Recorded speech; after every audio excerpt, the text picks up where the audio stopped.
Hey, what's up, everybody? Welcome to my channel. My name is Paul, the Canadian Snowman, here once again with another interesting video. Who are you?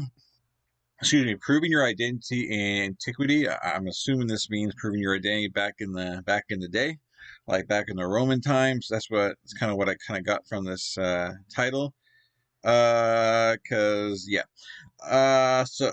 Cause this the day-to-day life of people. This stuff we just did. Uh, the beginning and the end of a legion from Roman times. And that was pretty interesting, the life and death of it.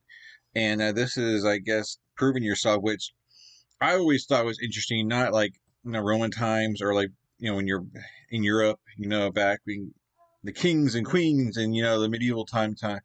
I was like, okay, how do people actually prove themselves? Like, because they can just, I mean, there's gotta be some kind of papers, but then obviously, I think papers can probably get easily forged, and so people can pretend they're a prince or like a lord or whatnot. Like, it's got to be a possible thing. I mean, like, if you came just say you came from like you're from Europe, the far northern eastern society, you're from Britain, and then you go and visit, and you go to Italy, and what if you just killed someone that was on the way to Italy and just kind of stole his identity, took over his carriage and whatnot? And like, would people know? And unless people have actually met you, you probably could get away with it, I would think. Uh, Obviously, I'm sure this has been done before back in the day. But anyways, I'm blabbering on. I just kind of curious, because they're not going to do thumbprints, or they're not going to probably not going to draw you because Anyways, let's check it out. I assume there'd be some kind of papers with a stamp, like the king's stamp or something like that. I don't know. Anyways, please hit the like and subscribe button below, guys. I'd really appreciate that. And let's get to it. And we're back to yeah, Invicta, great channel. Just kind of started doing them, not too long ago. That they have a lot of interesting, cool stuff like this that I want to try and like jump into more of it, because I like to have a war series going, and then I like to have. I was doing geography, but I kind of have to wait for geography now to catch up on that. But in the time being, I mean, like interesting, like one-off videos like this. But anyways, just like and subscribe, and let's get to it. We take for granted the ability to easily prove our own identity with things like driver's licenses, social security numbers, birth certificates, and all kinds of other products of our bureaucratic states. Right? Yet even still, there are plenty of scams out there for falsifying one's own information, stealing others people's information, and impersonating them for malicious means. This all got me thinking, how on earth did people in the past prove their identity, and just how common was the issue of identity theft? Right? Let's find out. It takes a lot of reading to make these documentaries. This leaves me with very little time to actually get through my growing library or explore other subjects of interest. I'm 10% off a full membership. Enjoy! We can start by looking at the reasons why you might need to prove your identity in the first place. Well, just as today, in all but the smallest, most insular communities, people in the past weren't merely engaging in face-to-face interactions with folks they were already well acquainted with. Rather, they were constantly interacting with folks they didn't know well, and often doing so from great distances. Such social activities, therefore, required some foundation on which both parties could come to terms. This might merely be a matter of trust, but more often than not, involved some degree of certification. Common ideas necessitating some proof of one's identity involved property claims, debts, business transactions, the managing of affairs remotely, partaking in legal activities, claiming an inheritance, adopting a family member, getting married, the list goes on and on. But perhaps one of the most important reasons why you would want to prove your identity. Right, that definitely makes sense. I mean, I'm sure like there's probably a good way of proving who you are. I'm sure you'd have paperwork for all this. I mean, I guess you could. Some areas they probably really, paper probably wasn't very. Depends what time period. Wasn't very common in some places. So yeah. Anyways. Well, But perhaps one of the most important reasons why you would want to prove your identity was to claim the benefits of citizenship. For many, Right. many groups across antiquity, the definition of who could be a citizen was paramount to the maintenance of the social order as it dictated the rights and responsibilities of individuals throughout society. Really, the bedrock of just about any civilization. Let's now focus in on this concept before moving on. Perhaps the best illustration of the stakes at play here is to look at the highly stratified Spartan society, where its citizens lorded over its non-citizens in an extremely authoritarian manner. These Spartiates were assigned an allotment of public lands and helots, could participate in politics, and were granted all kinds of legal protections. At the same time, though, they had to pay dues of food and drink, were barred from taking up a trade, and were subject to a variety of military obligations. Athenian citizens were similarly given the right to own land, own slaves, vote, and enter government. They were also subject to various civil and military duties. We see this sort of thing repeat itself across the ancient world. Almost universally, being a part of this citizenship club. It makes sense if you want to be as part of this club. Well, you get all this great stuff, but you got to give back. And being part of the military, and whatnot, you're giving back. So yeah, cool, makes sense. Meant being a free, adult male with citizen parentage. Carthage, for instance, seems to have had a two-tiered citizenship. The higher tier, made up of those descended from existing citizens, had full rights, while the second tier, probably made up of the newly enfranchised like former slaves, had restricted rights. Huh. It's interesting to note here that genealogically speaking, these full Punic citizens appear to have only had to trace their descent from a single citizen parent, who might have otherwise married a foreigner. This is to be contrasted with other communities that required descent from parents who both had citizenship. The specific mechanisms which governed who was or was not a citizen had a huge impact on the development of a society over time. Gatekeep too hard, and you could find that pool of citizens rapidly depleted, as would happen in Sparta. It's for this reason that many communities would evolve their citizenship requirements over time. Perhaps the best example of this. So if you need like both parents to be from the same country, you're kind of forced to kind of marry and have kids within your community, and because be looked down upon if you ended up marrying and started a family with someone from outside your community from a different country, whatnot. You won't be looked at as higher up as against the rest, kind of thing. So I guess I don't know. It made so far like that your community was definitely driven for its own good, and now there's not like outside. You're not looking for outside people to gain. I don't know. You know what I'm saying? Is ancient Rome. Originally, Rome functioned much like the other small city-states at the time, with a closed citizen group that could trace descent from the original inhabitants of the city. Over the years, however, as Rome expanded, it was forced to revise this idea. Early on, during the Republican period for instance, when Rome absorbed members of the Latin League and began to establish colonies further afield, they developed a legal separation between Roman and Latin citizenship. Huh. The former enjoyed the following key rights: the right to hold property, make legal contracts, marry lawfully, act as the paterfamilias, vote in the assemblies, run for office, go to trial and appeal, to sue or to be sued, to gain protection from certain laws, to be exempted from some taxes, and the list goes on.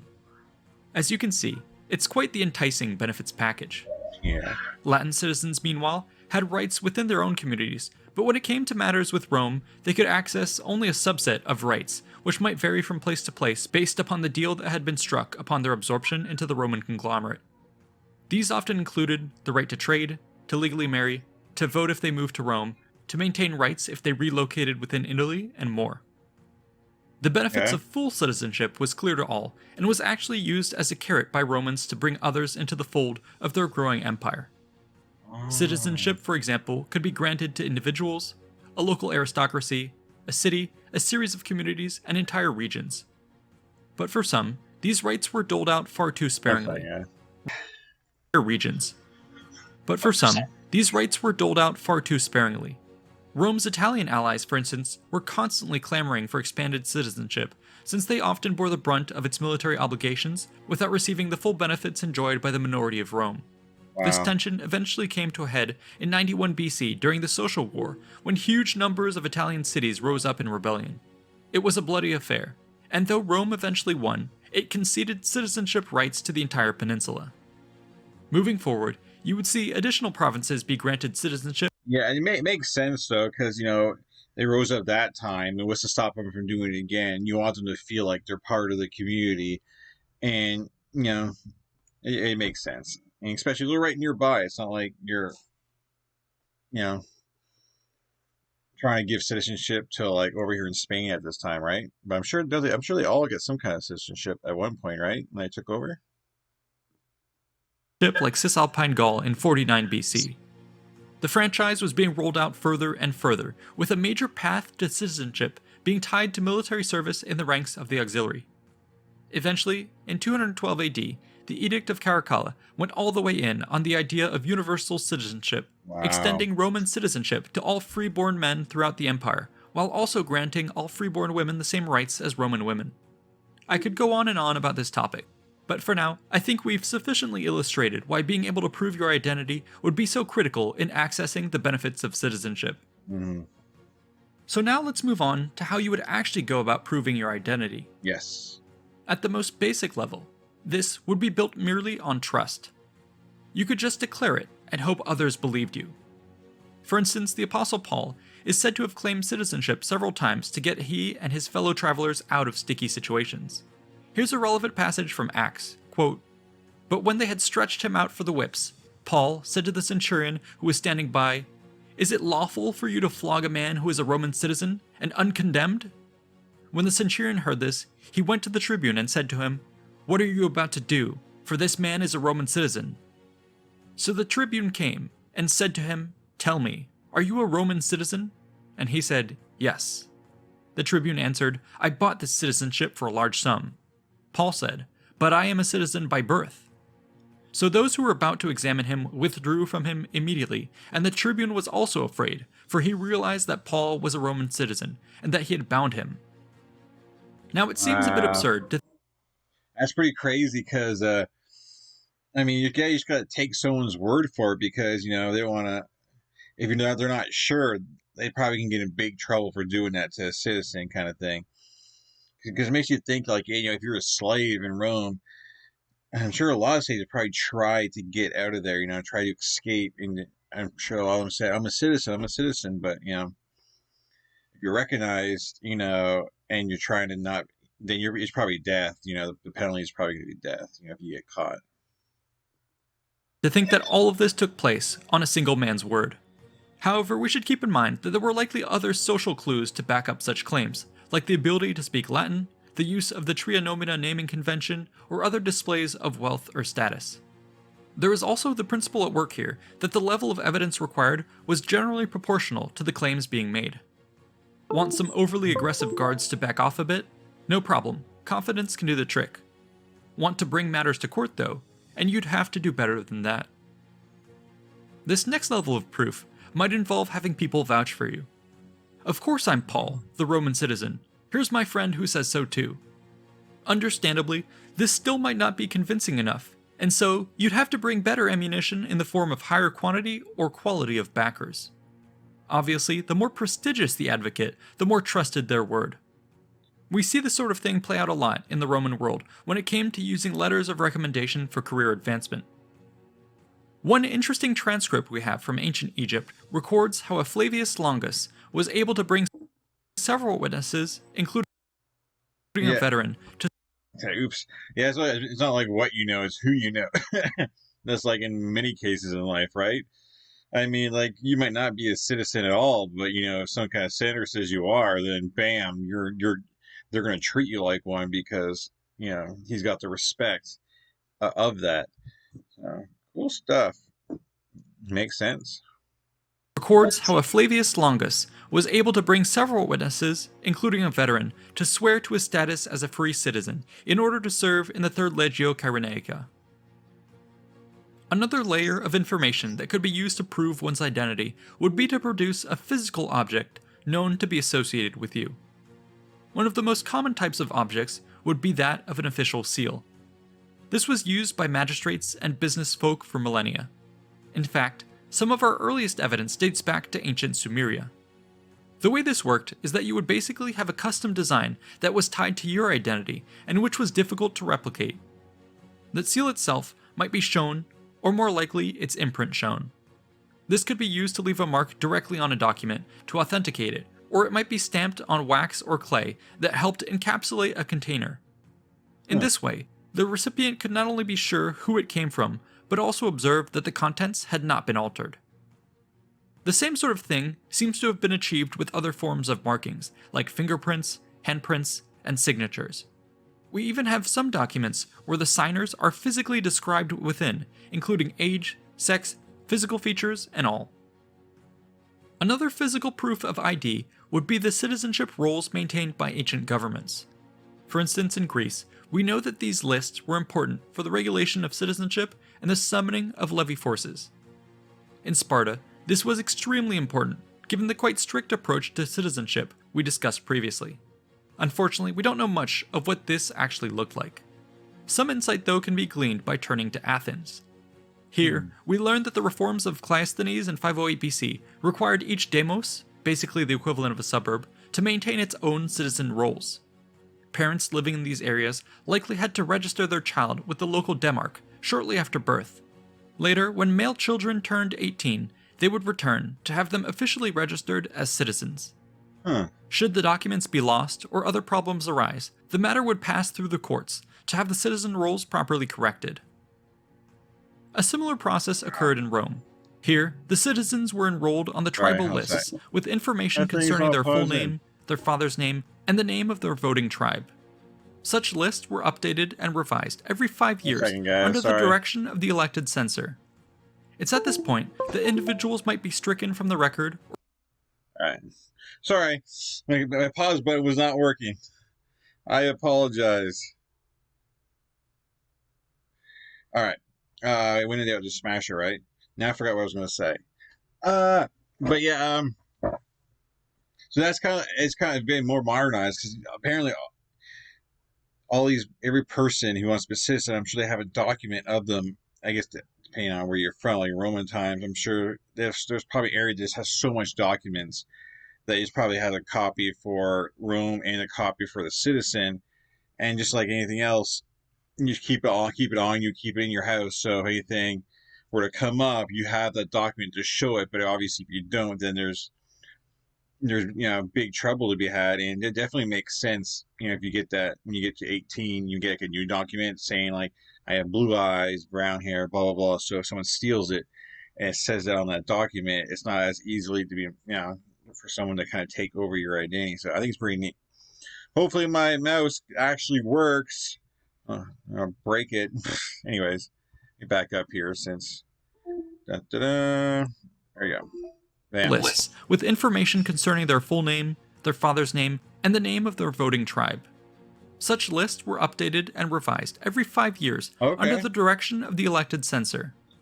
It's at this point that individuals might be stricken from the record or added to it. Early on, this list was kept in Rome, but as more communities came into the fold, these too would be expected to maintain their own lists.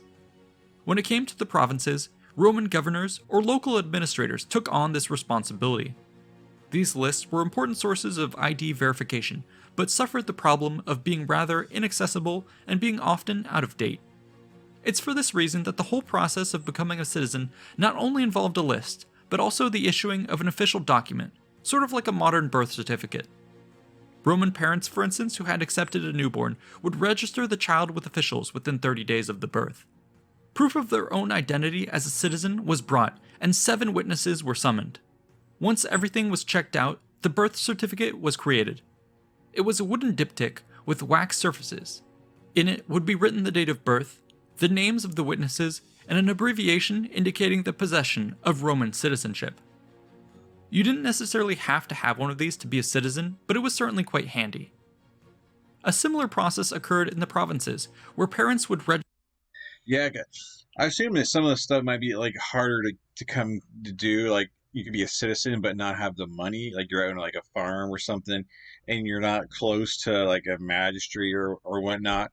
So I'm sure something like you have a newborn, getting to town within a month, is probably not the easiest thing to do. So they're probably more dependent on their parents, their background kind of thing, and eventually getting them to sign off on a document or something like that just to prove they're a citizen.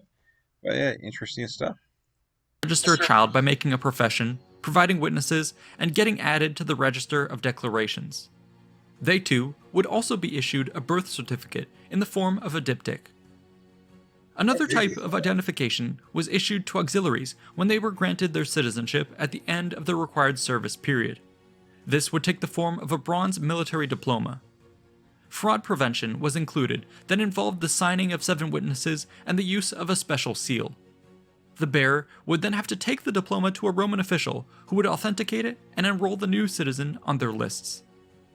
Taken together, you can hopefully see how one might go about layering types of evidence to prove one's identity. However, just as today, there were always ways to cheat the system in order to falsify one's identity. Let's now explore this idea. The simplest way to try and cheat the system would be to prey off people's trust. Yes. As we stated, for a lot of low-stakes activities, you could get away with proving your identity with just your own word or that of a few others. Lying confidently could therefore be one way to bluff your way through. To discourage such practices, though, many communities imposed heavy penalties on anyone who had been found to have lied about things like citizenship. The Romans in particular might have even executed you for such a transgression. In addition to the threat of punishment, there would also be layers of verification required for more important matters to improve security. As we mentioned, this might include providing testimony, seals, records, birth certificates, and more. These, of course, were not foolproof and could be hacked. Right. For example, we know that in the Second Punic War, Hannibal actually stole the seals of Roman officials and used these to cause all kinds of chaos with falsified letters. It might also be possible to just bribe your way into things like the citizenship rolls. This seems to have been a problem in Rome, as we know that in 95 BC, the Lex Licinia Mucia was specifically passed to remove people from the Roman and Latin citizenship rolls who had falsely claimed their status. Another way to achieve false identification would be to do so by getting a lawyer to advocate your case. While we don't have explicit evidence of this happening as a way to lie, we do know that Roman attorneys were often arguing on behalf of clients seeking to prove their cases for citizenship in court. Cicero famously took the stand for the poet Aulus Licinius Archias, who had recently moved to Rome. In court, it was shown that prior to the move, Archias had been a citizen of Heraclea in southern Italy by way of witnesses, testaments of an ambassador, and public documents. This in turn allowed Cicero to argue that because Heraclea was a Roman ally, the Lex Plautia Papiria meant its citizens were now Roman citizens too. After all this legalese, he then basically went on to state that even if none of this were the case, Archias should be allowed to be a citizen anyway because he was such a great poet and Rome was lucky to have him. As for any crazy cases of identity theft where someone literally swooped in and stole an individual's life out from under them, I could not find records of this from antiquity. I did, however, find some instances from the later medieval period that get close to this, but such stories will have to be shared in another video. Come on! For now, I wanted to wrap up by admiring just how much more sophisticated the ancient world was than I gave it credit for when I first started the research for this episode. I hope that this video has proven both entertaining and educational in this regard. Yes. A big thanks to the patrons for... I kind of like... A lot of the stuff I kind of figured it would go into it, but like they definitely pushed it a little farther than I was kind of thinking about. But man, like... I'm sure, like, if you're like kind of a nobody, if you had a lot of money, you could easily probably just pay a senator or pay someone in that legal system to kind of, give you, if you had the money, you could probably buy whatever you wanted back then, even if it was citizenship. I'm sure that was definitely a thing, and the bribes. But yeah, if you're just a regular Joe Schmo from, I guess, a different country, you want citizenship, you're just kind of out of luck. Unless like they wanted to kill someone and take over their life, which would be even just as hard because you can just move into someone's house and now the people you killed, they're gonna know, people are gonna know them, and it's not like Rome is this giant country. I mean, it is a giant country, but I guess at the time when it was just Italy, you know, word of mouth, and seeing face to face was definitely a thing where you're definitely gonna probably seeing people maybe on a regular basis, maybe not on a regular basis, but you know what I'm talking about. So I'm sure that stealing someone's identity probably wasn't much of a thing in the early days, but I'm sure once the empire got really big, I can definitely see people kind of trying to take over people's lives. But anyways, guys, let me know your thoughts below. Definitely one of the more interesting kind of things. Like I definitely figured, like the stamp on like the paper, having your seal and kind of stuff. They, but I think that probably be more for something. I'm sure if you're a farmer, you could easily make carve a piece of wood and just get some wax, and you'd have your seal on it. So I'm sure you didn't have to be too rich to have one of those. But I guess if you want something with real detail, I mean, I don't know. And then of course you had different. This looks like kind of like an Egyptian thing, and maybe not. Uh, Different countries probably different kind of ways of doing things or whatnot. But anyways, thought this was really interesting. Let me know your thoughts below, what your thoughts are, and I'll catch you guys in future videos. Please hit that like and subscribe, and I'd really appreciate it. And yeah, I am out of here. Peace.